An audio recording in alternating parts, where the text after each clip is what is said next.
Cara, isso é engraçado. Mas assim, ó, um termo que você falou várias vezes aí e que muita gente não compreende, assim. Então, quando você fala a palavra magia, do que você tá falando? Então, assim, hoje, quando se fala magia, eu penso em Harry Potter, né? Então, essa é uma falha. Harry Potter e tal. Então, assim, mas aí você tava falando agora há pouco de magia do ritual inglês que a pessoa incorpora e tal. Aí eu já começo a ficar com medo, né? Já tô clamando porque sangue. a galera também acha que a incorporação, ela vem só da África, né, mano? Não, cara, isso aí tem no shintoísmo, tem em vários lugares do mundo, várias religiões têm esse fenômeno de incorporação. Né? Isso depois eu fui... Mas vamos lá, vamos primeiro. Então vamos parar, o que é magia? Então, em primeiro lugar, o que é magia? Então, magia é você causar uma mudança na realidade através de uma ação consciente. Então mesmo um cara que seja completamente ateu, se ele tá cantando uma música e você tá triste, e de repente você escuta uma música legal e ela te animou, sei lá, vamos supor, o cara tá quase para se matar, e aí ele liga o rádio, ele escuta uma música legal e muda a vibração da pessoa, e ela fica bem e ela salva. Isso é magia. Era Davi tocando então harpa pra Saul. Não Saul tem nada a ver com deprê, sobrenatural. Então essa é a parada, que a galera é diferente de magicar. Né? A magia é um cara quando faz uma comida que você se alimenta e fala, caramba, olha que sabor. Né? Quando você cria arte, quando todo mundo está fazendo magia. Tá, tecnicamente então, é isso. Exato. Legal. Por que ele tem esse nome? Né? Então essa é uma historinha engraçada. Que isso começa lá atrás nos egípcios. Então você tinha o povo que era 100% analfabeto. E quem eram os magi, os magos? Sacerdotes. Eram sacerdotes. Magia vem de imagem. Então os sacerdotes era o cara que sabia ler e escrever. Então por que os caras achavam que era mágico? Então imagina que a gente estava lá, sei lá, tava construindo as pirâmides, um templo. E aí eu era um sacerdote, eu chegava para vocês dois, e aí eu acabei de chegar. Vocês olharam para mim e falaram, quem é esse Deldeb? O cara nunca veio aqui. Aí eu pego uma folha de papiro, o papiro tem uns rabiscos com símbolos mágicos incompreensíveis. Eu olho para esse papel e aí eu viro e falo assim, ô Ale, tudo bom? Aí ele vai falar, como é que sabe meu nome? Você é o encarregado da construção? Faz isso e aquilo.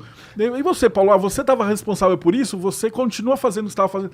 Você olhar para mim e falar assim, como é que esse cara sabe? Então, essa pegada que é o mágico. Porque... Então, da onde veio isso? Eu gosto muito de citar o Carl Sagan. Ele fala que o livro é a prova que os seres humanos fazem magia.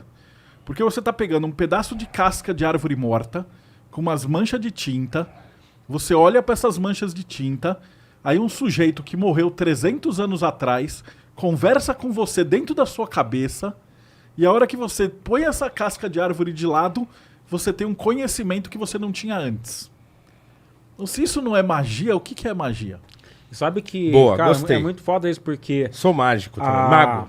Ele falou sobre como Kemet, Egito, né? Tipo, a galera, os sacerdotes liam e chamavam de magia. É o mesmo significado da palavra mandinga, né? Porque a mandinga era dos negros que vieram e eles eram árabes, e era uma etnia árabe, e geralmente alguns deles atuavam como capitães do mato. E eles eram alfabetizados, sabiam ler. E aí rolava muito isso que eles carregavam o Corão no cordãozinho deles. Tá. E eles decoravam o Corão.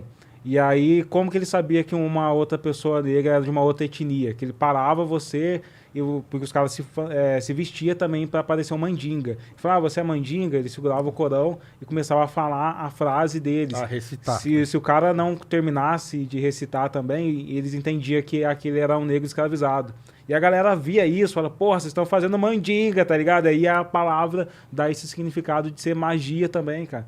Então você vê que tudo tem a ver com a linguagem, Tudo cara. tem a ver com isso. E por que o pessoal tinha medo dos maçons, dos magos, etc?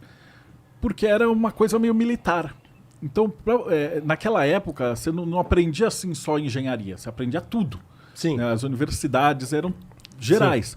E o problema é que a maioria da geometria desse período era usado para construir o quê? Barco, fortaleza, então um castelo com passagem secreta, com rampa, uma catapulta.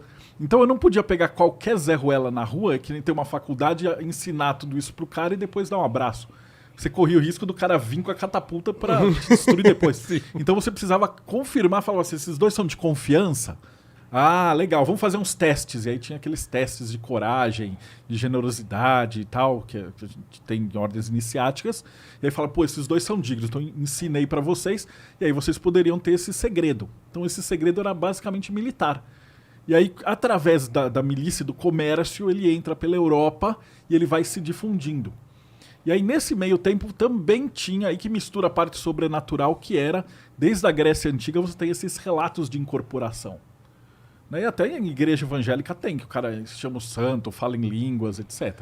Eu acho que eles não desde curtam de falar isso, mas Os desde indianos também já tinham... os indianos já tinham isso, os chineses, os japoneses, você tem registros de conversa com o espírito e incorporação desde que o ser humano é ser humano. Né? O xamã, ele tem isso daí também. Né? Porque outra coisa que é legal de falar também, o que era magia? Voltando muito tempo atrás, lembra que eu falei que a capacidade de você criar uma mudança no ser humano. Né? Então, quais são os primeiros magos da humanidade? São os xamãs. Quais são os primeiros rituais de magia da humanidade? São aqueles desenhos nas cavernas. Sabe aquele desenho que tem um monte de carinha com lança caçando lá o mamute? Sim. Então isso era um ritual. Por quê? Então imagina, tem que se colocar, quem está ouvindo também tem que se colocar na cabeça de quem estava 40 mil anos atrás. Então imagina que a gente estava lá na pradaria, tem um mamute. Todo mundo olha pro mamute e fala assim, mas nem fudendo que eu vou lá matar esse mamute, vocês são tudo loucos. Aí o xamã vai virar e falar, vou fazer um ritual aqui. Aí ele desenha todo mundo ali, caçando mamute, depois espetando o mamute, depois o mamute morto, todo mundo comemorando. E churrasco. E churrasco. Ele Rolando falou churrasco. assim, olha a magia, vamos dançar. Aí os caras cantavam, assim. Esses rituais, você já assistiu aqueles haka que tem das tribos polinésias, que eles gritam? Sim. É mais ou menos isso. E o cara faz E aí esse encorajava ritual, os caras. É que ele encorajava, mano. você chama de faz um haka aqui, a gente sai pra... Você tem uma palavra pra colocar um sentido nessa emoção. 40 mil anos atrás, eles chamavam isso de estar embebido em magia. Tem uma Você cruzada. terminou o haka, ficava todo mundo louco lá. O cara, eu vou Aí viu o mamute, agora, o churrasco é agora. Exatamente, os caras pegavam a lança e iam pra todo cruzadas mundo. acontecia isso pra caramba. Não teve a cruzada dos mendigos e a cruzada das crianças, mano. Que tipo, alguém chegou e falou assim, mano, vamos lá pro Oriente Médio, matar todo mundo lá e tal. E daí pegou os mendigos e todo mundo morreu, cara. É sério? É sério. Aí depois que mataram... Sério, é sério. E aí depois que voltaram, cara... Os mendigos, e aí, putz, os mendigos Tudo sem morreram. sem armadura, sem arma nem nada. E foram lá e morreram. Aí de repente o outro teve uma ideia mais brilhante ainda. Que tipo, Jesus falou pra mim que os mendigos não deram certo, mas com as crianças vai dar, tá ligado? Muito triste isso. Nós estamos rindo do bagulho desse, mano. Mas o jeito que você conta, mano, parece que é piada. Mas é foda, mas é magia, cara. Mas caramba, que negócio interessante esse, cara. E aí você fazia essa parada, então você mudou o estado de consciência daqueles guerreiros. O meu pastor deve E estar aí os caras desesperado iam já pra- agora, com o meu olho brilhando aqui, ó. O zoinho brilhando com essas histórias. Nunca mais eu vou na igreja, velho. Já era. Mas diga, e aí? Aí essa era a pegada, esse era o segundo tipo de magia, que era o bardo, né? Então, a trova. Então você cantava, e aí o pessoal se morria de medo desses magos, né? Porque falava assim, você era um guerreiro, mas eu podia ir lá e bater em você. Ok, aí você me batia de volta. Mas se eu fosse um mago, um bardo, e eu escrevesse uma canção tirando sarro de você, seu nome ia ser zoado por todas as gerações, e aí você ia perder honra. Entendeu? Então sempre teve uma força muito grande nas palavras, né? Então essa parte de magia sempre permeou essas ordens iniciáticas, até que todo esse caldeirão juntou no que a gente chama de Golden Dawn, maçonaria e tal. O bardo é uma figura que tá em várias mitologias ali bardo também. tem. né? Hoje são os influencers, né? É o bardo moderno. Né? O cara Piada de gente cantor, usar um bardo é montou- o Autólicos no Hércules, naquela série do Hércules que passava na Record.